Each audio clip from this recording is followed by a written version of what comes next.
أعوذ بالله من الشيطان الرجيم بسم الله الرحمن الرحيم الحمد لله وحده والصلاة والسلام على من لا نبي بعده أما بعد السلام عليكم ورحمة الله وبركاته Hürmetli cemaat. Allah Teala okugan kılgan namazlarımızı, ibadetlerimizi Allah Teala barşasın kabul kılsın. Dualarımızı kabul etsin. Bugünkü sabak duanın kabul болу үшін жасалатын амалдар мен дұғалар қай уақытта жүз қабыл болады, мұстажаб, мақбул болады. Сол туралы айтатын боламыз иншалла. Қысқадан нұсқа қылып айтып кетеміз. Бірақ дұрыстап тұрып тыңдап, түртіп отырыңыздар. Керек болады бұл. Бұл көп жерде айтыла бермейді қайта. Себебі бұны жинап алып келіп тұрып қой. Енді хадисі бар, дұғасы бар, тағы басқа. Құрандағы аяттары бар деген сияқты. Енді Құраннан бастайық. Бисмилля. Алла Тағала Құрандағы 40-шы сүре Ғафир сүресінің 60-шы аятында былай дейді. Астағиду билля бисмилля. Ва қала раббукум удууни астажиб лакум. Алла Тағала айтып жатыр біздерге, маған жалбарыңдар, дұға қылыңдар, сұраңдар. Тілектеріңді, дұғаларыңды қабылдаймын дейді. Алланың өзі айтып жатыр. Дұға ол бір ғибадат. Инналлазина ястакбируна ан ибадати. Алла Тағала айтып жатыр, енді кім бас тартатын болса, дұға қылмайтын болса, құлшылық жасамайтын болса, тәкаппарланатын болса, маған қарсы келетін болса, саядхулуна жаханнама дахирин. Олар дейді, жаңа тәкаппар болғандар, қарсы келгендер, бас тартқандар, қор болып, жақын бір уақытта тозақтың отына кіреді дейді. Алла айтып жатыр. Келесі сүре, 7-ші сүре А'раф сүресінің 55-ші аятында Алла Тағала былай дейді. Астағиду билля бисмилля. Уд'у раббакум тадарруан ва хуфия иннаху ла юхиббул му'тадин. Садақаллахул азим. Раббыларыңа жалбарынып, жасырын түрде дұға тілеңдер. Күмәнсіз, ешқандай күмәнсіз, Алла Тағала шектен шығушыларды жақсы көрмейді дейді. Көрдіңіз бе? Жасырын түрде дұға тілеңдер дейді Алла Тағала. Бұл жерде мына бір нәрсені түсінсек болады. Намазда немесе дұға қылған уақытта қатты бақырып керек емес. Алла бүкіл нәрсені білуші. Толыққанды барлығын біледі Алла Тағала. Намаз оққан кезде де ойбай шыңғырып, жаңағыдай қара тері болып, білмеймін енді, бар ондай оқитындар. Жоқ, жақсы емес. Себебі Исра сүресінде Алла Тағала былай дейді: ولا تجهر بصلاتك ولا تخافت بها وابتغ بين ذلك سبيلا. Қатты бақырып өтіп не қылмаңдар дейді. Намазда дауыстап жаңағы дыбыс шығарып оқитын намаздар белгілі ғой, таң намаз бар, ақшам бар, құтпан бар. Қатты бақырмаңдар дейді. وابتغ بين ذلك سبيلا, орта жол тұстаңдар дейді. Жақсы ма? Келесі Құрандағы 25-ші сүре Фурқан сүресінің 77-ші аятында Алла Тағала былай дейді: قل ما يعبأ بكم ربي لولا دعاؤكم إلى آخر الآية. صدق الله العظيم. قل أي محمد مصطفى صلى الله عليه وسلم айт оларға дейді. Егер құлшылықтарың, дұғаларың болмаса дейді, Раббым сендерді неге бағаласын дейді. Көрдіңіз бе? Егер құлшылықтарың, дұғаларың, ғибадаттарың болмаса, Алла Тағала сендерді неге, не үшін бағаласын дейді. Аят. Құранда көп ондай аяттар дұға туралы. Енді біз кейбіреулерін жазып сіздерге оқып жатырмыз. Пайғамбар саллаллаху алейхи ва саллям хадисінде былай дейді: "Ад-дуау силахул муъмин", дұға қылу муъминнің қаруы дейді. Енді келдік. Қандай амал жасаса, қандай нәрседен кейін дұға тез қабыл болады. Соны айтатын боламыз. Біріншісі, дайынбыз ба? Ал дұрыстап тыңдайық. Енді кішкене уақыттарыңызды алам. Келесі сабақтар жайлап кетеміз 30-35 40 минут қылып. Енді иншалла, Алла қаласа. Всегда сөйтіп айтамыз, білмеймін, бір қараймын 50 минут, бір сағаттан асып кеткен. Саид бин әл-Мусаййиб деген кісі, рахматулла алейх, өте ғалым, ғұлама кісі, табиғиндардан болған. Сахабаны көрген кісілер. Мәдинада өмір сүрген, Мәдинадағы үлкен ғалымдардың біреуі. Сол кісі айтады: "Мен бір дұғаны білем" дейді. Құрандағы бір аят дейді. Құранда 6666 аят бар десек, сол ішінде бір ғана бір аят бар дейді. Соны дұғаңызға қоссаңыз, дұға ретінде ниет етіп, сосын сұрасаңыз Алладан, сразу қабыл болады дейді. Ол қай сүре? Құрандағы 39 сүре Зумар сүресінің 46 аяты. Астағиду билля. Бисмилля. Алла Тағала былай дейді. قل اللهم فاطر السماوات والأرض عالم الغيب والشهادة أنت تحكم بين عبادك فيما كانوا فيه يختلفون صدق الله العظيم. Осы аят. Осыны оқисыз. Алладан не сұрасаңыз, жақсы нәрсе сұрау керек. Моментально қабыл болады. Я осы аятқа дейін сұрап, сосын аятты оқисыз, или аятты оқып бар, сұрасаңыз болады. Немесе Құранды ашып қойып оқып, сосын дұға қылып сұрасаңыз болады. Түсінікті ме? Жатқа оқысаңыз абзалдырағы енді. Құл, айт. Не деп айт? Аллахумма, я Аллахым, фатирас самавати вал ард. Аспан мен жердің жоқтан бар етіп жаратқан Аллахым. Аспан мен жерді жоқтан бар етіп жаратқан Аллахым. Алимал гайби ва шахада. Ол сондай Алла Тағала ғайыпты біледі. Ғайып дегенімізде көзге көрінбейтін мына жерде жоқ нәрселер. Оның барлығы ғайып. Сол көзге көрінбейтін нәрсенің барлығын білуші Алла Тағала. Және ва шахадати көзге көрінетін нәрсенің де. Көзге көрінетіні бар, көрінбейтіні бар. Соның барлығын білуші Аллахым.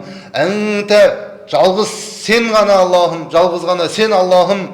Тахкуму хүкім бересің, төрелік етесің. Қай жерде? Бәйна ибадика фима кану фихи ихталифун. Қайшылыққа түскен нәрселерде құлдарыңның арасына сен ғана төрелік етесің, я Аллахым деп осы аятты оқып барып сұраңызшы. Моментально қабыл болады. Кім айтып жатыр? Дінасыл емес, мен айтып жатқан жоқпын. Табиғин айтып жатыр. Рахметулла алейх. Саид бин әл-Мусаййиб. Алла рахметіне бөлесін. Түсінікті болды ма? Белгілі болып жатсыздар ғой. Екіншісі, Жабир радиаллаху анхудан жеткен риуаятта былай дейді, бұл сахаба.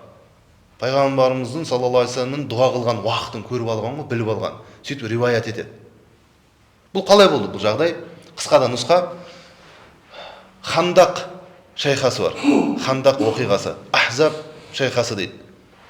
Екеуі де бір оқиғаны айтады. Ахзаб деп те айтады, немесе Хандақ деп те айтады. Ахзаб деген сүре бар Құранда. Сол шайқас туралы айтылады. Білесіздер, Мәдина қаласына Мекке жақтан жаңа мушриктер бар, яхудисі бар, еврейлер араласып, барлығы келеді бас болу үшін Мәдина қаласын. Сонда не істейді? Пайғамбарымыз саллаллаху алейхи вассалам сахабалар жинайды, сұрайды, не істейміз, не қыламыз дейді. Кім не айтады дейді. Бұл да бір сүннет амал. Пайғамбар болып тұрса да, мен айтқанымды жасайын, менің ойлағаным болады деп жатқан жоқ. Сахабаларын жинап шәкірттерді, солардың ойларын сұрап жатыр. Не айтасыздар? Қалай қорғанамыз? Келе жатыр аналар. Бір риуаятта 10 000 адам дұшпан. Ішінде яхудисі бар, мушригі бар, кәпір араласып бәрі келе жатыр. Басқа риуаятта 12 000 адам. Басқа бір риуаятта 15 000 адам. 10 000 мушрик, 5 000 еврей, яхуди қосылған. Сөйтіп 15 000 адам, немесе 12 000, немесе 10 000 келе жатыр. Пайғамбар сұрайды, жинап алып, саллаллаху алейхи вассалам сахабаларын жинайды, кім не айтады дейді. Барлығын ойын тыңдағысы келеді. Бұл да бір сүннет амал, айттық. Мысалы, мешітте бір жақсы амал жасалу керек, бір іс басталу керек. Мешіттің имамы немесе жаңағы ұстазы, ой, мен айтқаным болады дегеннен гөрі жамағатын жинап, үлкендерді жинап, бір бас қосып, оларды тыңдаған жақсырақ болады. Абзалырағы да сол. Оларда не деп айтады деп. Сөйтіп сахабалардың арасынан әртүрлі нелер шығады енді. Біреулер айтады, енді Мәдина қаласының екі жағы тау. Арт жағы да тау, жаны да тау. Сол тауларға шығып кетіп, биік жерлер ғой енді. Сол жерге шығып кетіп, келе жатқан жаңа мушриктерді ұзақтан садақпен атайық дейді. Жақындаса найза лақтырайық, тағы жақындаса тас лақтырайық, біз тағы жақындаса қылыш тасамыз дейді. Сондай нелерді тастайды ортаға. Бірақ арасынан кім? Салман әл-Фариси радиаллаху анху, сол кісі айтады. Ол өзі парсы, яғни Иран жақтан келген кісі. Салман әл-Фариси. Фариси парсы деген сөз. Сол кісі айтады, я Алла Расул рұқсат етсеңіз, мен бір ойынды айтсам бола ма? Айт, қандай? Біз жақта соғыс болған кезде біз не істейміз дейді? Хандақ қыламыз дейді. Хандақ шайқасы деген содан қалған. Хандақ жерді қазамыз дейді. Ор қыламыз, Ямы қыламыз, солай жасаймыз да күтеміз дұшпанды. Сол кезде пайғамбар саллаллаху алейхи вассалам не дейді? Қабылдайды. Сөйтіп барлығы не істейді? Хандақ қазып бастайды жаңағы Мәдинаның алдына. Сол қазылады. Қазылғаннан кейін жаңағы мүшриктер, жаңағы 10 мың адам келеді. Кіріп кете алмайды, себебі ор бар, жаңағы шұңқыр бар деген сияқты. Сөйтіп тұрады жаңағы мүшриктер сол жерде күтеді. Бір-біріне садаға атады, тағы басқа. Сол арада бір қанша адамдар қайтыс болады. Көп емес адамдар қайтыс болады. Мұсылмандар жақтан да қайтыс болады, ана жақтан да қайтыс болады. Мұсылмандардың саны 3000-дай адам. Енді мына бір нәрсені айтып кетейін. Жаңағы мүшриктердің арасында шатаспасам, Амр деген бір адам болады. Жаңа мүшриктердің қатарында. Амр. Ол өзінше бір адам енді. 40 адамның күші бар екен бойында. Мощный енді. Сол қасына 5-6 адамды ертіп алып, жайлап қарайды ғой. Жаңа хандақ қазылған жердің барлығы бірдей қазылған жоқ.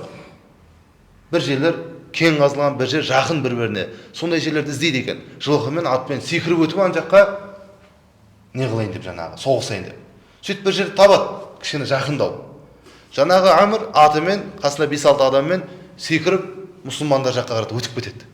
Мәдинаның ішіне кіріп кетеді. Сөйтіп бастайды ғой. Қайда деп. Кім менімен қылыштасады, кім менімен төбелеседі. Сендер осы мұсылмандар айтасыңдар ғой. Өлсек жұмаққа барамыз, шәһид боламыз, тағы басқа. Ал кім шығады деп сұрайды екен жаңағы Амр деген. Енді мықты өзін күшіне сеніп тұр ғой. Астында жылқысы, ол да айтқысы келеді енді. Братан түсе қойшы үстінен деп. Здоровый да анау енді. Сахабалар ішінен дос жоқ, тып-тыныш барлығы. Сол кезде кім? Али радиаллаху анху, сахаба Хазіреті Али, ол кезде жас жігіт. Пайғамбарымыз саллаллаху алейхи вассалам айтады ғой, рұқсат етіңізші, мен шығайын дейді. Жоқ, сен тұра тұр дейді. Сосын қайттан айтылады жаңағы, кім бар дейді, не болды, бәрін қорқып қалдыңдар ма дейді. Али радиаллаху анху қайттан айтады, я Алла Расулы, мен шығайыншы дейді. Пайғамбарымыз жібереді, жақсы дейді. Бірақ дұғасын қылады пайғамбарымыз. Аллахым Алиге күш бер дейді. Себебі пайғамбарымыз басқа соғыста, басқа шайқаста ағайындарынан жақсы көретін адамдардан Хамза радиаллаху анхудан мысалы айырылып қалған еді. Сөйтіп Али радиаллаху анху тоже ағайыны ғой. Несі болады пайғамбарымыз саллаллаху алейхи вассаламнан? Күйеу баласы ғой. Жібергісі келіп тұрған жоқ та енді. Бірақ Али радиаллаху анху қоймайды сонда. Мен шығамын, мен Алла Расулы, мен шығамын. Жақсы дейді. Дұғасын қылады. Қолындағы қылышын береді пайғамбарымыз. Қандай қылыш? Зульфиқар. Қылышын береді. Али радиаллаху анхудың бір қолында шит жаңағы қалқан, бір қолында қылыш пайғамбардан берген. Және дұға пайғамбардан. Сізге пайғамбар дұға қылып тұрса, қылышын беріп тұрса, қандай күш? Қорықпайсың ғой, кім болса да алдыңда. Миллион адам тұрса да. Сөйтіп Али радиаллаху анху жақындайды жаңағы Амрға. Енді аттың үстінде тұрған ол. Амр күледі екен. Сен нағып келе жатсың, сен жас бала. Сен әкеңді мен танимын. Шешеңді жылатқың келмейді. Бар, дейді ғой. Менсінбейді өзінше. Сонда Али радиаллаху анху былай дейді. Бұл сөз тарихта қалған. Тасқа жазылып кеткен сөз ғой, қалып. Али радиаллаху анху былай деп айтады. Сен менің шешемді жылатқың келмесе, бірақ мен дейді, сенің шешеңді жылатқың келеді дейді. Түс атыңнан дейді. Екі шарт қоям дейді. Біріншісі дінді қабылдап мұсылман боласың. Екіншісі атыңнан түс, еркекше майданда, орталықта қылыш жасайық, төбелесейік дейді. Оны ашуланып кетеді жаңағы. Оқ дейді ғой жаңағы.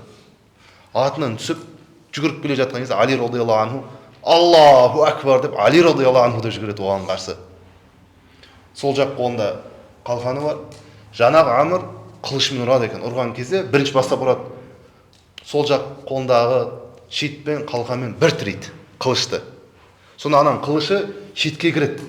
Қолын жұлып шитті жерге лақтырады Али радиаллаху анху. Аның қолында қылышсыз қалды. Сонда оң жағында қылышымен басын шолып түсіреді ғой жаңа Амрдың. Көрдіңіз бе? Аллаху акбар. Аллаху акбар. Күтіп отырып айтамын деп. Енді қараңыз. Бұл неге айтып жатыр? Ұзын бір оқиға ғой. Сосын пайғамбарымыз саллаллаху алейхи вассалам дұға қылды дейді. Енді аналар күтіп тұр ғой. 10 мың адам, мына жақта 3 мың адам. Пайғамбарымыз саллаллаху алейхи вассалам соларға қарап тұрып дұға қылды. сол дұғаны Алла тағала қабыл етті. Енді пайғамбарлардың дұғасы 100% қабыл, кері қайтарылмайды. Алла тағала тарапынан періштелер келді дейді мұсылмандар көмекке, және мұсылмандар жақтан бір жел шықты дейді. Бір жел, бір шаң аралас, сондай шаң, тозан бір жел шығып, жаңағы мүшриктер жаққа барды дейді жаңағы жел. Сондай мощный бір. Жаңағылардың көзі көрмей қалды дейді. Көздеріне топырақ кіріп, тіккен үйлері, шатырлары құлап, ұшып, қойған қазандары төңкеріліп, сөйтіп жаңағылар қорқып қашып кетеді. Енді сол дұға қабыл болды деп жатырық қой. Жәбір радиаллаху анху соны байқап қалған екен. Қай күні қылды және қай уақытта қылды ол дұғаны, қабыл болатын дұға. Соны айтайын деп отырып қой. Бізде сол күні сол уақытта қылсақ, демек біздікіде не болады екен? Қабыл болады екен. Айтайын ба, қай уақыт екен? Мен Каспиде айтайын ба сразу? Астағфирулла. Ол сәрсенбі күні.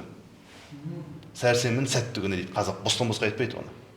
Ол туралы айтқанбыз өткен сабақтарда. Сәрсенбінің берекесі туралы бөлек айттық. Сәрсенбі күні асыр намазының уақытының кіруіне, азанның шақыруына примерно 30 минут қалғанда қылынған дұға мұстажаб, мақбул, 100% қабыл. Қай күн екен? Сәрсенбі асыр намазына бір 30 минутте қалғанда отырып, уақытыңызды бөліп дұға қылсаңыз, ең жақсы, ең абзалы не? Бір дұрыстап тұрып тахарат қыласыз. Дәретіңізді жаңартасыз. Сосын дәрет жаңартқаннан кейін қандай намаз бар деп айттық? Нәпіл? Дәрет шүкір, тахарат шүкір намазы, шүкір намазы. Соны қылып алсаңыз, бір оқпен екі қоян атқан боласыз. Бір жағынан дәрет шүкір, оның сауабын айттық, хадисті айттық, Билал радиаллаху анхудан жеткен. Сосын бір жағынан сол намаздан кейін отырып дұға қылсаңыз, асырға дейін керемет, егер отырсаңыз, қабыл болады. Қылыңыз. Қабыл болмаса маған айтыңыз. Жалғастырамыз ба? Үшіншісі, дұғаның тез қабыл болуы үшін не істеу керек? Үшіншісі, бірінші, Субханаллах, Субханаллах, Субханаллах деп 3 рет айтамыз. Анау Аллах дегендегі соңындағы х-ға мән берейік. Субханаллах емес, Субханаллах. Х деген әріп бар, мына жерден шығады. Жұмсақ бір әріп. Ана адам ең соңғы демін жанын тапсырғанда шығатын дыбыс. Енді сіздер молда емессіздер ғой, жай жамағатсыздар ғой. Жаназа шығарып адам жуындырған жоқсыздар. Соңғы өлім аузына барған жоқсыздар мысалы, біз барып жүрдік, көрдік, әлі де барамыз, шақырса, дем салып береміз. Сонда соңғы демін естисің ғой жаңағы деп шығады. Сол әріп. Субханаллах. Аллах дегеннен, Аллах деген жазудың басындағы ан алып тастасаң, лиллах деген сөз шығады. Лын алып тастасаң, лаху деген сөз шығады. Тоже Аллаға ишарат қылады. Тағы лын алып тастасаң, х қалады. Тоже ху, ол да Алланың есімі. Біздің сол үшін әр дем алған деміміз, егер мұсылман болып Аллаға иман қылса бір адам, альхамдулилля біз мұсылманбыз.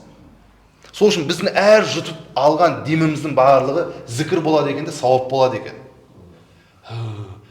Деп отырып қой. Осының бәрі Алланы зікір қылу. Бұрынғылар хай дүния, хай деп отырады ғой. Сол хай деген Алланың есімі, тірі деген сөз ғой. Бұрынғылар соның бәрін білген.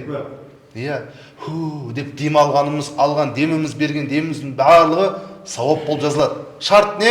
Егер мұсылман болсаңыз, Алланы мойындаған болсаңыз. Ал Алланы мойындамай, кәфір болып жұтқан демің саған күнә болып жазылады.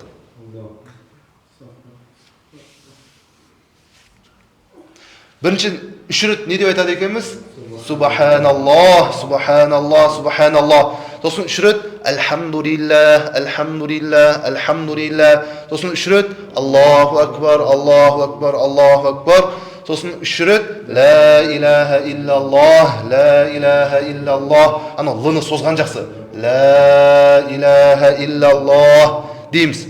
Сосын 3 рет Хасбуналлаху ва ни'мал вакил, Хасбуналлаху ва ни'мал вакил, Хасбуналлаху ва ни'мал вакил дейміз. Сосын 3 рет لا حول ولا قوة إلا بالله العلي العظيم، لا حول ولا قوة إلا بالله العلي العظيم، لا حول ولا قوة إلا بالله العلي العظيم дейміз. Сосын 3 рет Астағфируллахал азим ва атубу илейх, Астағфируллахал азим ва атубу илейх, Астағфируллахал азим ва атубу илейх. 3 рет осыны айтқаннан кейін пайғамбарымыз саллаллаху алейхи вассалам 3 рет салауат айтамыз. Аллахумма салли аля саййидина Мухаммад ва аля али саййидина Мухаммад. 3 рет айтқаннан кейін не сұрасаң да қабыл болады. Мен әдейі үшін қайталап айтып отырмын, ерінбей жазып үлгеріп алыңыздар деп. 4-сіне кеттік па? Есте қалып жатыр ғой, бұл тактиктар, пайғамбар саллаллаху алейхи вассалам салауат айту. Астағфируллахал азим ва атубу илейх. Артқа кете берсек бітпейді сабақ. Сол үшін дұрыстап жазып алыңыздар. Білмейтіндер, білетіндерден сұрап алсын, немесе ютубтан қарайсыздар. Иә, Алла қаласа, Алла берсе. 4-сі. Мында диктофон жазып жатыр. Платный дейді. Менікі бесплатный. Көрдіңіздер ме, қандай ұстаз бар сіздерде. Сәкеге қалса бәрін сатайып тұр. Ағамыз ғой, Алла разы болсын. Кеттік ал. Құранда қанша сәжде аяты бар? 14 сәжде аяты бар. Иә? Енді оны қай сүре, қай аятын айтып өтпек, егжей-тегжейлі оны интернеттен неден тауып аласыздар, ұстаздардан сұрап, уақыт алады себебі. Айтсақ болатын еді ерінбей. 14 сәжде аяты бар. Енді қараңыздар. Құлдың Аллаға ең жақын болатын сәті, уақыты қай жерде? Сәждеде. Енді қараңыз. Қайда алып келе жатырмын? Мына 14 сәжде аятын бір нәрсеге жазып алыңыз. Или дайын болса, соны шығарып алыңыз. Сосын таң намазға дейін, яғни тахаджуд уақытына тұрасыз, тахаджудке. Тахаджуд деген сөздің мағынасы не? Бір ұйықтап тұру деген сөз. Бір ұйықтап тұраса, тахаджудке тұрасыз, ниеттенесіз. Келесізде құблаға жүзіңізді бұрып, 14 сәжде аятын қыласыз. Ол қалай? Ешқандай Аллаху акбар деп құлақ қақпайсыз. Екі Аллаху акбармен бітеді. Бірінші, аузу биллахи минаш шайтанир раджим, бисмиллахир рахманир рахим дейсіз де, бірінші сәжде аятты оқисыз. Жатқа оқысаңыз, нұр үстіне нұр. Білсеңіз, егер шатастырмасаңыз. Ал шатастырам, білмеймін жатқа десеңіз, жазып аласыз да қасыңызға қойып қоясыз бүйтіп. Көрінетіндей қылып. Бірақ қайта-қайта шұқылап бүйтіп отпаңыз. Бүйтіп аударып не қылсаңыз болады, проблем жоқ. Бірақ қайта-қайта алып, қарап, жоқ. Көп қозғалыс болып кетеді. Хушуа, ойыңыз бұзылып кетеді. Сол үшін бір жақын жерге қойып қойыңыз. Тұрасыз да біріншісін оқисыз. Бірінші сәжде аятты. Оқып болғаннан кейін Аллаху акбар деп қайда кетесіз? Сәждеге кетесіз де 3 рет Субхана роббиял а'ла, Субхана роббиял а'ла, Субхана роббиял а'ла дейсіз де Я Аллах, Я Аллах, Я Робби, Я Робби, яғни Я Раббым деп айтыңыз. Бірақ соны айтып жатқан уақытта жүрегіңізден жаңағы ниеттеріңізді өткізе беріңіз, дұғаларыңызды. Алладан сұрап жүрген. Түсінікті ме? Субхан роббиял а'ла деп 3 рет айтқаннан кейін Я Аллах, Я Аллах, Я Робби, Я Робби деп тілмен айтып жатасыз да, бірақ жүрекпен жаңағы ниетті өткізе беріңіз. Сосын екінші Аллаху акбарды айтасыз да, орныңыздан тұрасыз да, екінші сәжде аятын оқисыз. Бірақ әр сәжде аятты оққанда бисмиллахир рахманир рахим дейміз. Сосын екінші сәжде аятты оқисыз да, тағы да Аллаху акбар деп сәждеге кетесіз. Тағы да 3 рет Субхан роббиял а'ланы айтасыз. Сосын тағы да Я Аллах, Я Аллахым, Я Раббым дейсіз де, жаңа дұғаларды қайттан жүректен өткізесіз. Өзіңіз білесіз қанша жатқыңыз келеді сәждеде. Сосын қайттан Аллаху акбар деп тұрып кетесіз. Екі Аллаху акбар ғой, түсініп отырсыздар ма? Бір Аллаху акбар кетесіз, дұғаңызды қылып аласыз, жүректен өткізіп, екінші Аллаху акбар тұрып кетесіз де, бисмиллахир рахманир рахим деп қай сәжде аятын оқып жатсыз, сөйтіп 14 рет жасайсыз. 14-сіне барасыз ғой. 14-сіне барған уақытта тоже Субхан роббиял а'ла дейсіз де, Я Аллах, Я Раббым деп жүректен өткізесіз, анау тілмен айтасыз да, орныңыздан тұрып кетесіз, Аллаху акбар деп, сосын мына дұғаны оқисыз. Білсеңіз. Сами'на ва атa'на гуфранака роббана ва илейкал масир дейсіз. Білсеңіз. Білмесеңіз проблем жоқ. Осыны айтасыз да, отыра қалып, тағы да дұға қылыңыз. Осы нәрсені жасасаңыз, 100% қабыл. Біз жасайтын едік медреседе. Жасайтын едік. Бұл кішкене қиындау ма? біреуді жалдап алып оқытуға болмайды. Ақшам бар, мен 1000 теңге беремін, 3000 теңге беремін, давай оқышы, болмайды. Өзің үшін жасау керексің, ерінбей. Жыламаған балаға не жоқ дейді? Емшек жоқ дейді. Жылау керексің. Жыласаң сүт ішесің. Жалғастырайық. Немесе кішкене жеңілдетейін енді, иә? 5-сіне келдік. Бұларды сіздер естіген жоқсыздар ма? Естідіңдер ме айда? Жоқ. Естігендерді айтсам айтасыз, ой, молда екен, қайталай береді екен дейсіздер ма? Бар нәрсе. Бұлар айтып жатқандарым бар. Құранда аят, хадис. Кеттік, 5-сі. Имам жұма күні, бүгін жұма намаз оқыдық, иә? Қабыл болсын. Имам құтпа оқу үшін қайда шығады? Минбарға шығады. Сол құтпа оқылып жатқан кезде қылынған дұға қабыл болады. Ол қалай? Себебі пайғамбар саллаллаху алейхи вассалам былай деп айтқан еді хадисінде: «Инна фил джумаати ла саатан ла юафиқуха абдун муслимун ясалуллаха фиха хайран илля а'таху ияху қала ва хия саатун хафифатун». Пайғамбар саллаллаху алейхи вассалам хадисі. Жұма күні сондай бір сағат бар дейді. Бұл сағат біздің білетін сағат емес, жаңағы 1 сағат, 2 сағат ондай емес. Былай деп көрсетті дейді: «Ва хия саатун хафифатун». Аз бір уақыт дейді. Аз бір уақыт. Өтіп кетеді дейді, моментально. Сол жерде үлгерген дейді, дұға қылып, сол уақытта дұға қылып үлгергендікі обязательно қабыл болады. Немесе дұға қылып отқан кезде сол уақытта келіп қалса, өтіп кететін бір не? Какой-то доля секунд бір кішкентай бір уақыт. Оны 1 сағат емес біз білетін. Соған келіп қалса, қабыл болады. Енді ғалымдар бастарын ауыртады, ол қай уақыт деп. Сөйтіп әртүрлі көзқарастар тастаған. Мына уақыт болуы мүмкін деп Абу Хурайра радиаллаху анху айтқан. Ол кісі не деп айтқан? Асыр намаздан кейін күн батқанша қылсаң сол уақыт деп айтқан. Сол 14-15 түрлі риуаят бар, соның 3-еуі мощный, алға шығып тұрған, көп қолданылатын. Соның біреуі Абу Хурайра радиаллаху анху айтқаны. Енді 2-еу қалды. Соны айтайын деп отырмын, түсініп отырсыздар ма? Сол қайсысы дейді? Имам құтпа оқу үшін минбарға шығып бара жатқан кезде біз не істейміз? Абу Ханифа мазхабындағылар, біздер құтпаны тыңдаймыз, тыңдауымыз керек, тып-тыныш отырамыз. Көп артық движение қылмаймыз. Сөйлей беруге болмайды. Тыңдауымыз керек.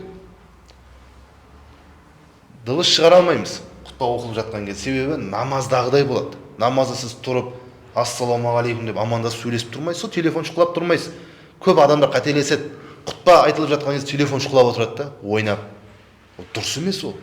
Алла біледі, Құдай сақтасын. Оның жұмасы қабыл болмай қалуы да мүмкін. Мән беру керек. Ол туралы хадистер көп, ол жағына кірмейміз. Енді қараңыз. Сол имам минбарға шығып құтбасын бастап оқып бастаған кезде, енді сөйлей алмаймыз ғой, тыңдаймыз.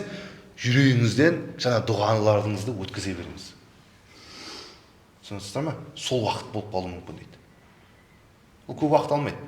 Біздің Қазақстанда Алла көп уақыт алмайды. Басқа шетелде жарты сағатқа дейін кетіп қалады. Түркияда мысалы 20-30 минутқа дейін кетіп қалады кейде құтпа. Бір ұйықтап аласың бүйтіп. Негізі құтпаны көп ұзартпай, намазды керісінше ұзартқан жақсырақ болады негізінде. Енді оған да байланысты хадис бар. Жұманың намазда қысқа оқылсын дегенде де риуаяттар бар. Не болса да құтпаны көп ұзартпаған жақсы. Айтатын нәрсені тез айтып, түсіндіріп, өтіп кеткен жақсы. Сол уақытта жүректен өткізіп алыңыздар дейді, дұғаларыңызды. Бүйтіп отпайсыз енді. Дауыстап жаңағыдай бүйтіп отпайсыз. Тып-тыныш отырасыз да, тыңдап отырып жүрегіңізден өткізе бересіз. Бұл екіншісі. Біріншісі Абу Хурайра радиаллаху анху, екіншісі мынау, үшіншісі не? Үшіншісі енді имам құтпасын бітіріп, анау азаншы муаззин қамат айтып бастайды ғой. Барлықтарымыз орнымыздан тұрып саптарымыз дұрыстаймыз. Сол имам минбардан намаз қылдыратын жер, мына жерді алып айтады, михраб дейді. Михраб деп айтылады. Соғыс қылынатын жер деген сөз ғой мағынасы. Соғыс қылынатын алаң. Кіммен соғысасың? Нәпсіңмен соғысасың. Осы михрабқа келе жатқан кездегі уақыт бар ғой. Сол кезде дұға қылып алыңдар дейді. Сол болып қалуы мүмкін дейді. Және сол уақыт деп те айтқандар бар. Мына 3 риуаятқа алға шығып тұрған. Енді ол кезде қалай қыламыз? Қамат айтып жатқан кезде бүйтіп тұрмайсыз жаңағы. Я Аллах, жылап тұрмайсыз бүйтіп бәрін білдіріп. Қарап айтады ғой, сәкең баяғы жақсы еді, не болып кетті, уақи болып кетті ма? Бәкеңе не болып кеткен? Дін ауысып кетті ма деп ойлап болуы мүмкін. Ноғайдан шыққан адам деп, неге бүйтіп тұр деп. Сол үшін жайлап сізде халықпен бірге сабыңызды дұрыстай бересіз жаңағы.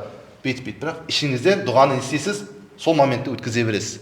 Ұзақ тұрып қалуда болмайды. Себебі ниет етуіңіз бар. Ниет етесіз, ол керек, ниет ету керек. Ниет еттім, жұманың парызын қылмаққа, үйдім осы имамға деп айту керек. Соны айтып үлгеру керек. Сосын имам Аллаху акбар дегенде одан қалып қоюға да болмайды, имамнан тоже. Соның бәрін есептеп отырып, жаңа дұғаны қылып жүріңіз. Түсініп отырсыздар ғой, иә? Болды. Ал кеттік. Аз қалды, көп уақыттарыңызды алмаймын.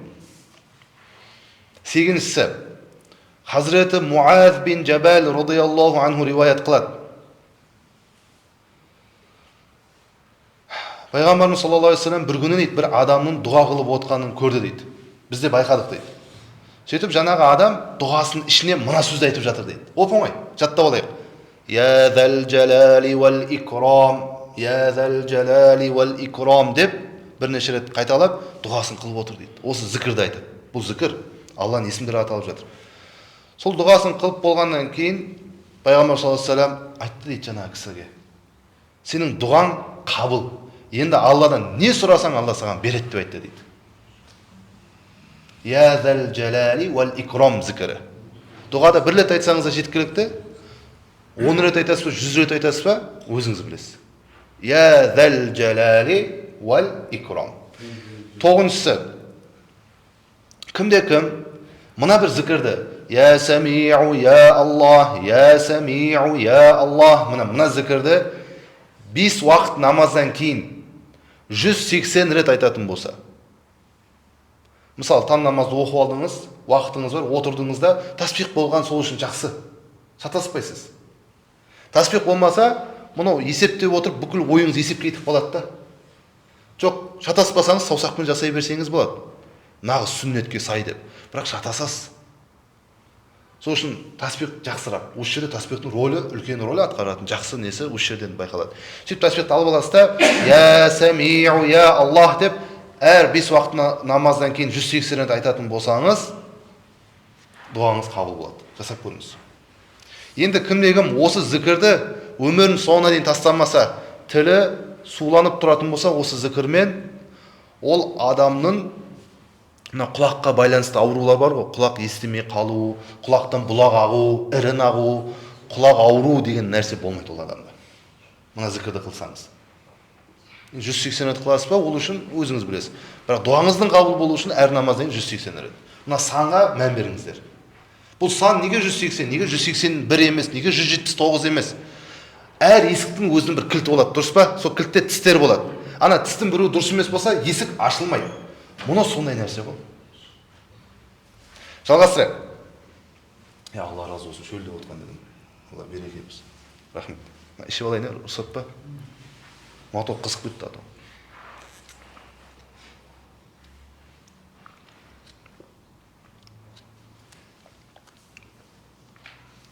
Алхамдулилlah. Ал келдік ал. Нешіншісіне келдік? 10-ға ма? Фудала бин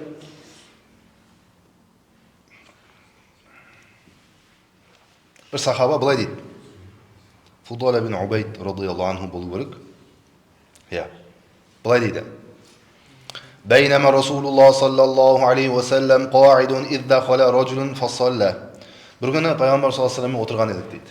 Бір кісі сырттан кіріп келіп намаз оқыды дейді. Намаз оқып болғаннан кейін фақала жаңағы кісі дұға қылып былай деп айтты дейді. Біз бәрін көріп отырмыз дейді. Пайғамбар саллаллаху алейхи вассалам да қасымызда. Аллахумма ғфирли ва рахамни. Аллахумма ғфирли ва рахамни деп айтып жатыр дейді. Мағынасы Аллахым мені кешір, маған мәрхамет ет, мені кешір деп осы айтып жатыр дейді. Фақала Расулуллах саллаллаху алейхи вассалам, сол кезде сүйікті пайғамбарымыз Мұхаммед Мұстафа саллаллаху алейхи вассалам былай деп айтты дейді әлгі кісіге дұғасын қылып болғаннан кейін. Ажилта айюхал мусалли. Ей адам, сен дұғаңда тез болдың. Дұғаңды тездеттің сен. Деп айтты дейді. Сен тез қылып қойдың дұғаңды, деді. Ида саллайта фақаатта фахмадиллаха бима хуа ахлуху ва салла алейя thumma удууху. Сосын пайғамбарымыз былай деп оған үйретті дейді. Намаз оқып болғаннан кейін дұға қылғанда былай қылып дұға қыл дейді. Пайғамбарымыз саллаллаху алейхи вассалам үйретіп жатыр. Дұға қыласың ғой, бірінші дейді, Алла тағаланы мақта, Аллаға мадақ, мақтаулар айт дейді. Алланы ұлықта бірінші. Сосын барып, уасалли алейя, маған салауат айт деп айтты дейді пайғамбарымыз. Пайғамбарға салауат айт, сосын барып Алладан сұра. Не сұрасаң сол кезде қабыл болады деп айтты дейді пайғамбарымыз. Көрдіңіз бе? Пайғамбар үйретті осы дұғаны. Сумма салла раджулун ахар, сосын басқа бір адам келді дейді. Бағда далика, осы жағдай өткеннен кейін басқа адам келіп намаз оқыды. Намаз оққаннан кейін барып ол қолын жайып фахамидаллаха, Алланы ұлықтады дейді бірінші. Бұл екінші адам уже. Сосын уасалла аля набии саллаллаху алейхи уассалам, пайғамбар саллаллаху алейхи салауат айтты. Сосын фақала набии саллаллаху алейхи вассалам, пайғамбарымыз былай деп айтты дейді жаңағы кісіге. Айюхал мусалли, ей намаз қылып отырушы, намаз қылған адам, дұға қылушы, удуу туджаб, қазір сұра Құдайдан, Алладан, не сұрасаң қабыл болады деп айтты дейді. Бұл хадис Тирмизиде, Абу Дауудта, Ан-Насаи, Ахмед бин Хамбал осы кісілер риуаят еткен. Түсінесіздер ме? Яғни пайғамбар саллаллаху алейхи үйретті, біздерге үйретіп жатыр. Дұға қылған уақытта бірінші Алланы ұлықтайсыз. Дұғаңыздың қабыл болуы үшін дұрыстап Алланы ұлықтайсыз. Сосын барып пайғамбар саллаллаху алейхи салауат айтасыз. Сосын Алладан не сұрасаңыз қабыл болады. Немесе ғалым уламалар былай деп айтады. Былай жасасаңыз болады. Бірінші Алла Тағаланы ұлықтайсыз, дұрыстап тұрып, сосын Алла Тағаладан сұрайтын нәрсеңіздің барлығын сұрап аласыз. Жақсы нәрсенің барлығын сұрайсыз да дұғаның соңын немен бітіресіз? Пайғамбарға салауатпен. Сонда бұл дұға 100% қабыл болады дейді. Неге? Басын Аллаға мақтау, мадақпен бастадың. Соңын, аяғын пайғамбарымыз саллаллаху алейхи салауат айтқан үшін осы екі нәрсенің арасында дұға 100% қабыл. Ал отырып алып, Алла маған бер, ешқандай Аллаға мақтау, мадақ айтқан жоқсың, пайғамбар салауат айтқан жоқсың. Аллаху акбар десең, сен дұғаңды тездеткен боласың. Олай жасама дейді. Ал жалғасы. 11-сі. Хадисте былай қылып риуаят қылынған, дұғаның қабыл болуы үшін екі нәрсе керек. Біріншісі, дұғаны шын ықыласпен қыламыз, шын ықыласпен қылуымыз керек. Екіншісі, мына нәрсе қатты мән берейік. Ішіп жегеніңіз халал болу керек. Харам жеп қойған адамның дұғасы 40 күнге дейін қабыл емес деген риуаят бар. Сол үшін байқас қойық. Мән берейік. Фәлиянзурил инсану иля таамих дейді Құранда. Адам жегеніне қарасын дейді. Назар қылсын, мән берсін дейді жеп отқан нәрсесіне. Құранда аят Абаса сүресінде. Ішіп жегені халалдан болу керек. Сосын киген киімі де халалдан болу керек. Дұрыс ақшадан киінген болу керек, халал жолдан. Яғни ұзын сөздің қысқасы тапқаны халалынан болу керек. Осы екі нәрсеге мән берейік. Біріншісі шын ықыласпен, екіншісі халал жеп, халал ішіп, халал киінген болуымыз керек. Мұмин адамның, мұсылман адамның бөлмесінде харам жолмен табылған, харам жолмен, арам жолмен алынған бір жіп болса дейді, жаңа бөлмеде. Ол бөлмеде қылынған дұға қабыл емес дейді. Түсінесіздер ме? Енді бұны прямо түсініп алып, үйге барып, қопарып, шкафты қарап, мұны қайдан алдық деп. Мұны харам шығар мынаны. Дейтін болсақ, үйдің ішінде көп нәрсе мусорға кетіп қалады. Сол үшін тып-тыныш не істеу керек? Дұға қылай беру керек. Бірақ мұны харам, халал деген нәрсе қатты мән беріңіз. Сосын ықыласқа. Қалған зат дүние тұра берсін. Тұра берсін, теспеңіздер. Бұл жерде айтылып жатқан мағынаны түсіндіңіздер ғой, қатты мән беріңдер дейді. Саад бин Абу Ваққас радиаллаху анху былай дейді. Бір күні былай деп сұрадым дейді. Алла Тағаланың елшісі, сүйікті пайғамбар саллаллаху алейхи вассаламнан сұрадым. Я Алланың Расулы, Алла Тағала менің бүкіл дұғамды қабыл қылу үшін маған дұға қылыңызшы деп сұрадым дейді. Сонда пайғамбар саллаллаху алейхи вассалам маған былай деп айтты дейді. Дұғаңның қабыл болуы үшін ішіп жейтінің халал нәрселерден болсын деп айтты дейді. Көрдіңіз бе? Басқа риуаятта пайғамбар саллаллаху алейхи вассалам өзі былай дейді. Бір адамдар болады дейді. Бір адамдар болады, Алла жолында сапарға шығады дейді. Алла жолында сапарға шығады. Сол сапарда үсті басы шан-шан болады дейді. Алла жолында сапарлатып кетіп бара жатыр. Үсті басы шан-шан. Сосын қолын көтеріп тұрып, Я Раббым деп дұға қылады дейді. Бірақ ол адамның жегені, ішкені харам дейді. Киген киімі харам дейді. Ол адам дұғасы қалай қабыл болады дейді. Қабыл болмайды ол адамдікі дейді. Түсінесіздер ме? Қанша Алла жолында сапарлатып үсті басын шан-шан болса да, бірақ жеген, ішкенін, киінгенін, тапқанын харам болса, дұған қабыл емес. Алланы алдама қой деп тұр ғой. Бұл хадис Муслимде. 12. Бір күні пайғамбар саллаллаху алейхи вассаламнан сахабалар сұрады дейді. Біздер сұрадық дейді. Я Алланың Расулы, қандай дұға қабыл болады деп сұраған еді. Біріншісі тахаджуд уақытында қылынған дұға қабыл, 100%. Және парыз намаздардан кейін қылынған дұға қабыл болады деп жауап берді дейді. Бұл Тирмизиде. Енді бұл тахаджудке байланысты Құранда аят бар. 51-ші сүре Зарият сүресінің 17-ші аятында Алла Тағала былай дейді, 17 және 18-ші аятында. Кәну қалилан минал лейли ма яхжаун. Құрандағы аят. Олар түнде аз ғана ұйықтаушы еді, аз ұйықтайды. Тахаджудке тұрады олар. Және уабил асхарихум ястағфирун. Олар таң сәрілерде дұға қылушы еді дейді. Тахаджудте тұрып алып олар дұға қылады дейді. Алла Құранда айтып жатыр. Сол үшін бір дұғаның қабыл болатын жолы да осы. Тахаджудте қылынған дұға және парыз намаздардан кейін қылынған дұға. Түртіп алып жатсыздар ғой? Ой, ертең үйге барып асықпай қараймын, мен ютубта бар ғой деп отырсаңыз, ютубта қарай алмай қоясыз. Шайтан сондай нәрсе жасайды, қаратпай қояды сізге. Қазір дұрыстап тыңдап алыңыздар. Түртіп алыңыздар. Ұстаздар айтатын еді ұстаздарымыз. Ман хафиза фарра ва ман катаба шай'ан қарра. Кім бір нәрсе жаттап отыратын болса сұхбатта, дәрісте, ой, мен мықтымын жаттап отыратын болса, ол ұмытты дейді. Ұмытылып кетеді. Мына жерден шығасын, басқа бір адам келсе, не айтты десе, ой, көп нәрсе айтты, енді не айтты десе, білмеймін дейсің де. Қалмайды. Или қалса да он нәрсені қосып айтасың да, айтпаған нәрсені. Сол үшін не дейді? Уамен катаба шай'ан, ал кім жазып отыратын болса, диктофон бар, Аллаға шүкір. Бұрынғы заман сияқты емес, отырмайсың ба жазып, диктофон жазып отыр. Сәкең сол үшін машалла мен сразу диктофонға жазып отыр. Уамен катаба шай'ан, кім жазып алатын болса, қарра қалады дейді. Шатасқан кезде шығарып қарайсың, немесе тыңдайсың. Жалғасы 13-шісі. Дұғам қабыл болмай қалды деген сөз негізі қате. Өйтіп айтпаңыздар. Өйтіп айтпайық. Дұға қылдым, что-то дұғам қабыл болмай қалды. Өйтіп айтпай қойыңыз. Не деп айтуымыз керек? Ең дұрысы, ең абзалы, дұғамды Алла Тағала ақыретім үшін қалдырып қойды. Демек, сол кезде шығады алдымнан деп айтуымыз керек. Себебі қараңыз, дұға қылсаңыз, ол бәрібір де қабыл болады. 3 түрлі жолын айтқанбыз. Біріншісі, осы уақытша өмірде ол алдыңыздан шығады, ол дұға қылған дұғаңыз.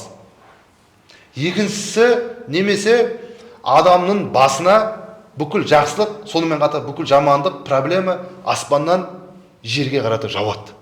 Аспаннан бүкіл жақсылық адам баласының басына келеді, сол сияқты аспаннан бүкіл қиындықтар, проблема тоже келеді. Сол жаңа сен қабыл болмай қалды деп жүрсің ғой, бірақ ол дұғаң нұр болып шығып жерден аспандағы келе жатқан бәлені ұстап қалады. Және қияметке дейін солай ұстап тұрады. Сол үшін әр қылған дұғаң анау келе жатқан проблемаларды ұстап қалып жатыр, бірақ сен хабарың жоқ. Ренжіп жүрсің де жаңағыдай жылап, дұғам қабыл болмай қалды. Өйтіп айтпа, бәрібір де қабыл болады ол. Мына өмірде қабыл болады уақытша, немесе екіншісі жаңағыдай ұстап қалды, басыңа бәле келген жоқ. Сол сияқты садақалар да солай ұстап қалады нұры. Қияметке дейін келмейді. Үшіншісі, бәрібір де қияметте алдыңнан шығады жаңағы дұға.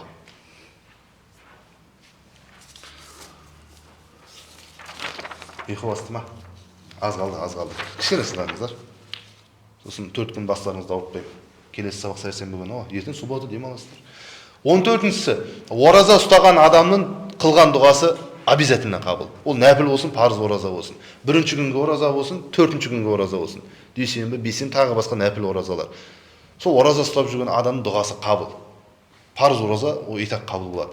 Сосын ифтарда, ауыз ашарда қылған дұғамыз қабыл болады. Немесе мынаны айтайын. Бұны көбісі білмейді. Ифтарға, ауыз ашарға 15-20 минут қалған кезде, жаңағы дайындалып келесіз ғой, дәретіңіз жаңартып, ақшам намазға, ифтарға 15-20 минуттай уақыт қалды.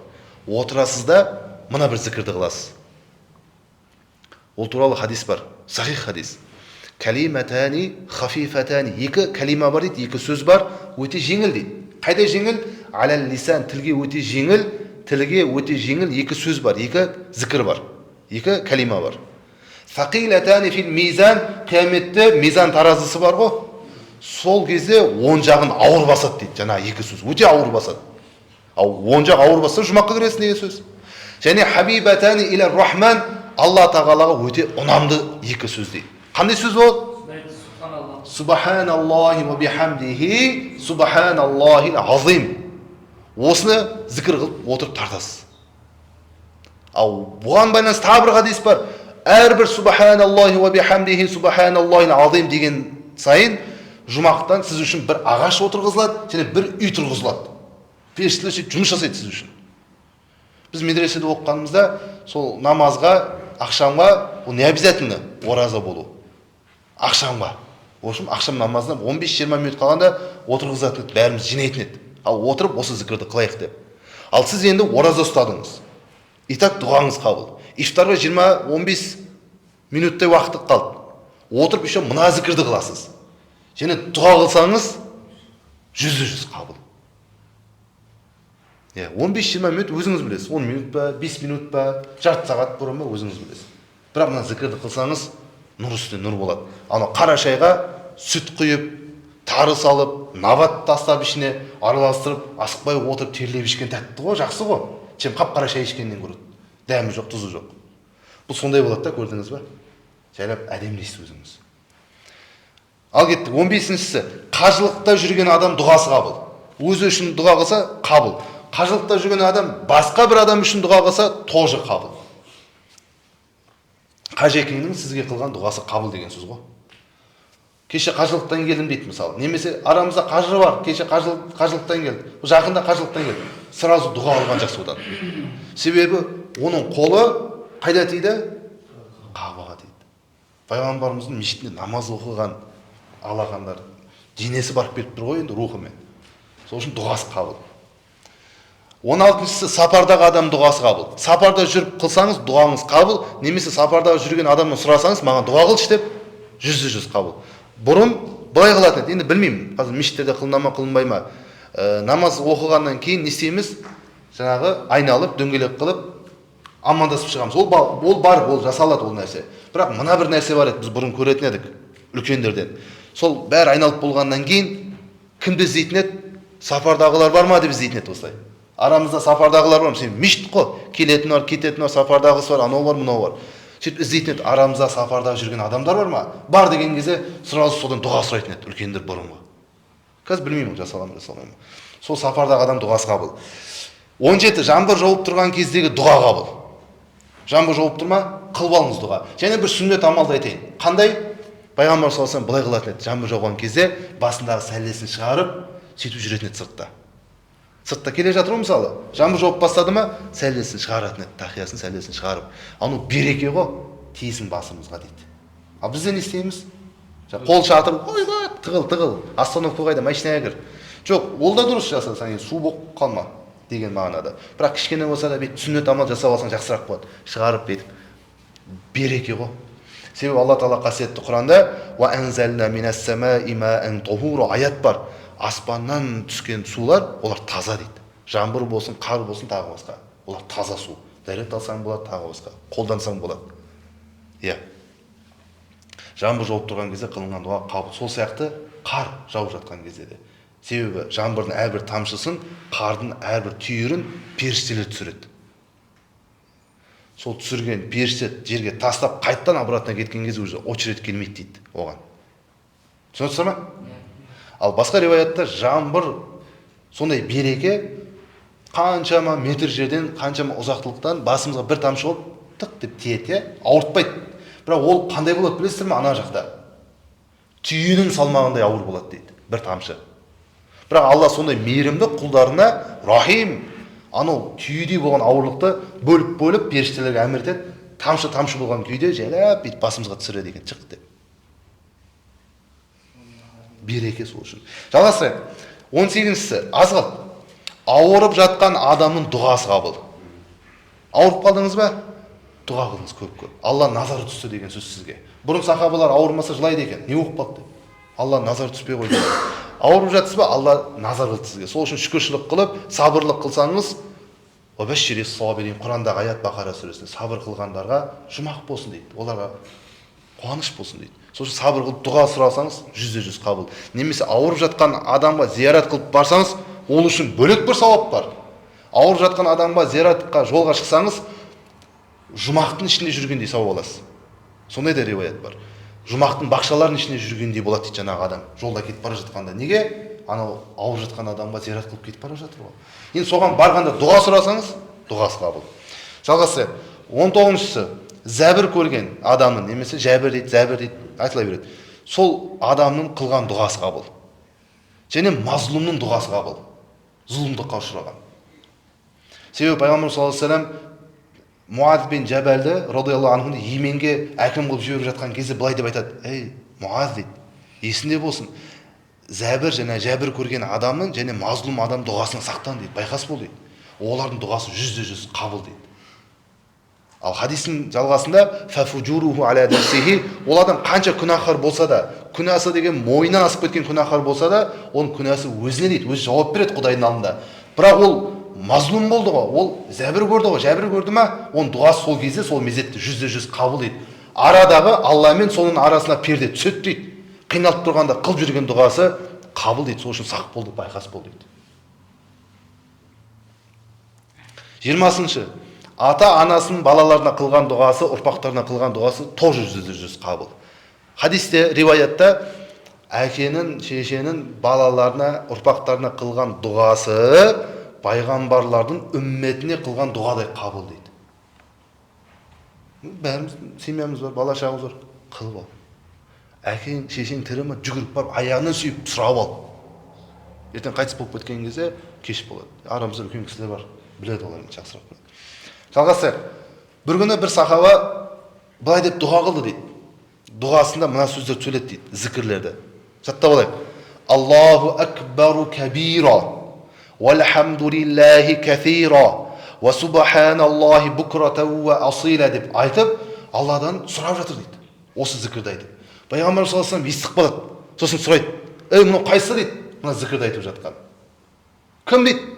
Дұғасына қолданып, осы зікірді қолданып, Алладан сұрап жатқан қайсысы деген кезде жаңа сахабаны шығарады, осы кісі деп. Ол да айтады: "Мен Алла Расулымен бір нәрсе білдіріп қойдым ба?" "Жоқ, сен дұрыс жасадың" дейді. Пайғамбарымыз саллаллаху алейхи вассалам өзі таңғалған ғой. Ол зікірді біледі пайғамбарымыз. Таңғалған. Қандай нәрсе таңғалған? Ана сахаба осы сөздерді айтқан кезде аспанның есіктері ашылған ғой. Аспанның есіктері ашылған, соны пайғамбар көріп, жаңа кісінің дұғасы қабыл болып жатқанын көрген. Сөйтіп таңғалған екен.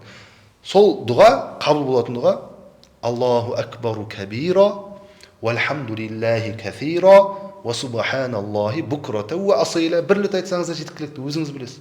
Сосын қыл дұғаңды, қабыл болады.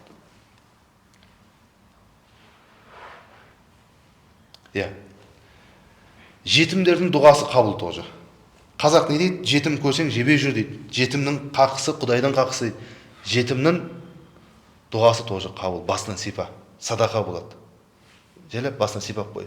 Көмек қылсаң көмектес. Жетім деп кімді айтамыз?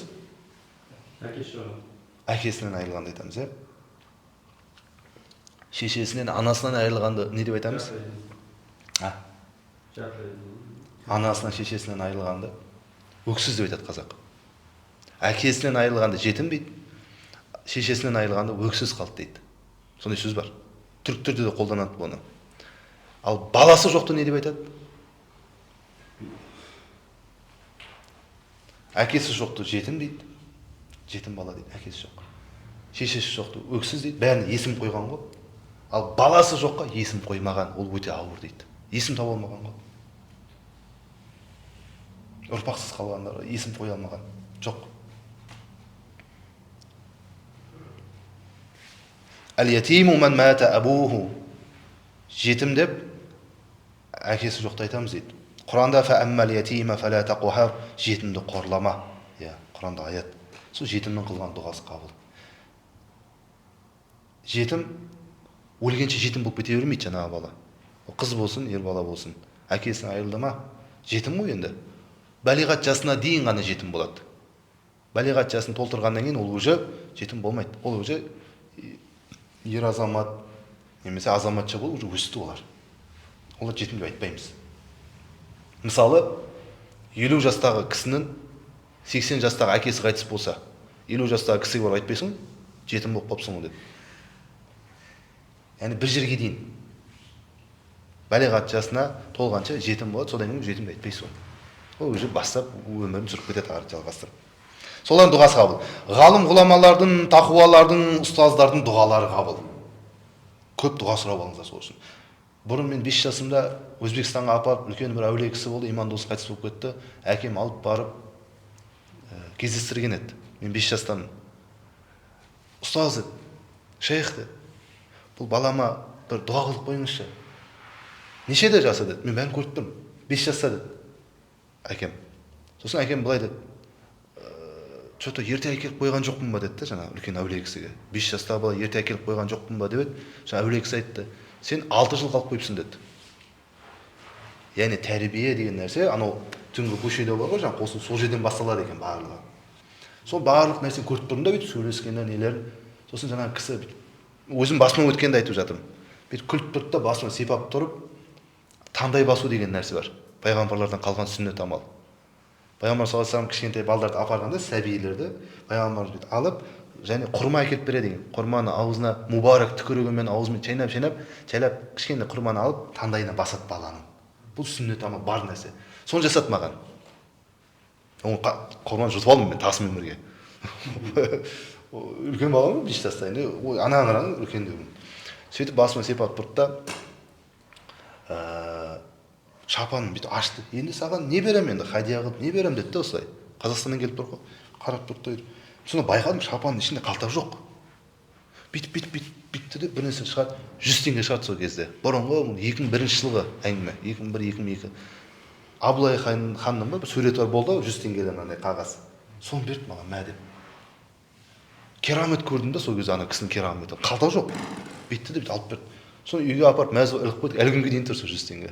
Сол кісінің берекесі не болсын деп. Біз не айтайын деп жатырық? Дұғасын алып қалыңыздар. Кішкентай балаларың бар ма? Үлкен ұстаз отыр ма? Сразу жүгіріп түкіртіп алыңыздар. Түкірсін, дұғасын қылсын, жаңағыдай таңдайды басып жіберсін. Бар нәрсе ол. Біреулер қате түсініп қалды, не істеп жатыр олар деп. Саған керек емес, ол басыңды ауыртпа, бізге керек. Жақсы ма? Қазір біреулердің түкірігін сатып жатыр ғой. Әншінің түкірігі анау. Субханалла.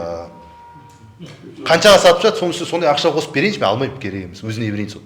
Әншінің өзіне берейін сол ақшаны, мәдім. Ал жалғасайық. Ислам дінінде жүріп, жастары үлкейіп, шаштары ағарған кісілердің дұғалары тоже қабыл болады. Аз қалды, болды бітті мен, 2-3 қалды. Әділетті патшалардың, имамдардың еліне, халқына қылған дұға обязательно қабыл болады. Бізде оларға да дұға қылуымыз керек. Бір мұсылманның басқа мұсылманға, мұсылман бауырына қылған дұғасы тоже қабыл болады. Себебі хадисте сіз бәкеңе, сәкеңе дұға қылдыңыз ба, оған да болсын деп.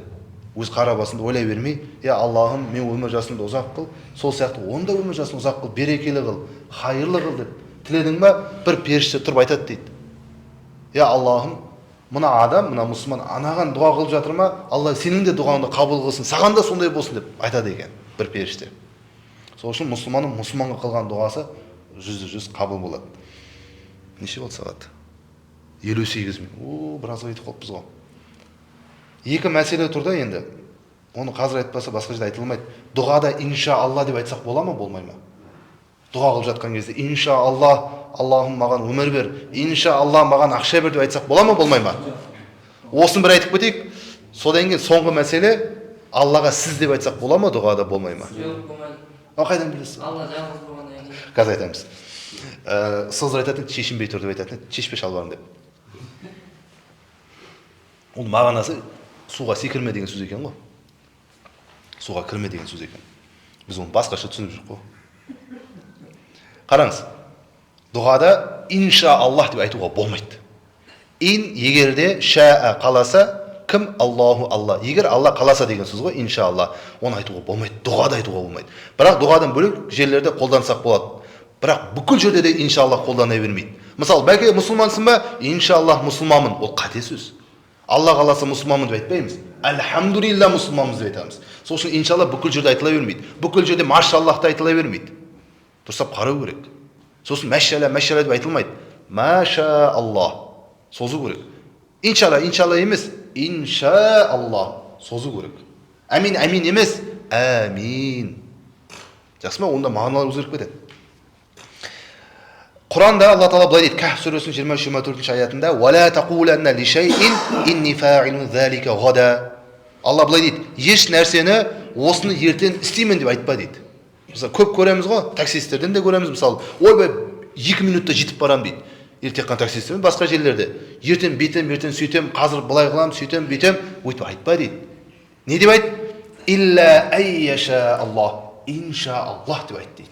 Немесе қазақша айт. Алла бұйырса, Алла қаласа, нәсіп етсе деген сөзді айт. Сосын бар, ана сөздеріңді айт дейді. Көп адамдар 1 минуттен кейін барам, жетіп барам деп, иншалланы айтпай, жете алмай қалған адамдар көп, қайтыс болып кеткендер. Жолда авария болып, бір нәрсе болып. Иншаалла деп айтқан жоқ олар. Иншааллах деп айт дейді. Алла ескертіп жатыр. Бұл Құранда ап-ашық аят. Ал дұғаға келсек, ол жерде иншалланы айтпаймыз уже. Онда мынандай мағына болып қалады. Аллахым маған өмір бер, иншаалла. Я Аллахым, қаласаң маған өмір бер деген сөз болып қалады. Қаласаң бер, қаламасаң берме. Бұл әдепсіздік. Сол үшін дұғады былай сұрау керек. Қалай сұрау керек? Оны пайғамбар былай дейді, айтады. Ла яқуланна ахадукум, сендердің біреулерің дұғаны қылған уақытта былай деп айтпасын дейді. Аллахумма ғфирли ин ши'та. Аллахым қаласаң мені кешір. Аллахым иншаалла мені кешір деп өйтіп айтпасын дұғасын. Пайғамбар үйретіп жатыр саллаллаху алейхи вассалам. Және де Аллахумма рахамни ин ши'та. Аллахым маған мәрхамет қыл, егер қаласаң өйтіп айтпаңдар дейді. Не деп айту керек? Лияъзимил мас'алата, кесіп айтсын дейді сұрайтын нәрсесін. Аллахым маған өмір бер. Өмір бере көр. Халал сондай рызық нәсібе бере көр. Халал жолынан табатын. Хайырлы өмір бере көр. Бер деп сұрау керек. Сол үшін Алла Тағала мынандай адамдардың дұғасын ұнатады. Қайта-қайта есік қағып біреу келе берсе саған. Беш. Қуып жібердім, тағы да келдік, беш. Біз ондайларды ұнатпаймыз ғой. Бірақ керісінше Алла сондайларды ұнатады екен. Алладан сұрай береді ғой, жалбарынып. Алла бер, я Аллахым бер, бере көр деген нәрсені Алла ұнатады. Ал берсең бер, бермесең берме, иншаалла, ол болмайды ол деген. Ол қате болады. Түсінікті ма?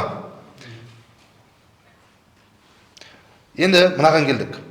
Дұғада сіз деп айтуға бола ма? Енді бұл жерде әртүрлі ихтилафты мәселе, әртүрлі көзқарастар бар. Былай дейді, қараңыздар. Бұл сіз деген сөз әр елде, әр тілде әртүрлі. Мысалы, түріктерде, арабтарда сіз деп көпше түрде қолдана береді. Сіз дейді, көп адамдарды не қылады? Айтқан сияқты болады. Сіз дейді де, бір адамнан көп, екі адамнан көп. Бірақ біздің қазақ тілінде сіз бар, және сіздер деген сөз бар, е? Сіздер көпшілік, сіз деп сыйластық. Сол үшін кейбір адамдар айтады, дұғада сіз деп айтсаң дейді Аллаға, мына бір мағына шығады дейді да, жаңағыдай. Көпшілік мағынасы шықпайды да, бір құрмет мағынасы шығады дейді қазақ тілінде. Сол үшін битіп қояды жаңа кейбір ғалымдар. Тыйым салмайды. Ал дұрысы негізінде, ең дұрысы, ең абзалы сен деп айту Аллаға. Аллахым сен деп айтуымыз керек. Аллахым сен бер, жалғыз сен бер. Сіз деп айтсаң, екі түрлі жаңағыдай көзқарастар бар. Жоқ деп те айта алмаймыз. Бірақ дұрысы, ең жақсы дейді. Жақсысы сен деп айтуымыз керек. Болды ма? Осымен көп нәрсе айтылды енді. Альхамдулилля, көп уақыттарыңызды да алдық, кешіресіздер. Келесі сабақта енді аз қыламыз. Бұны 1 сағат қылып жаздық. Бұл қалады ғой.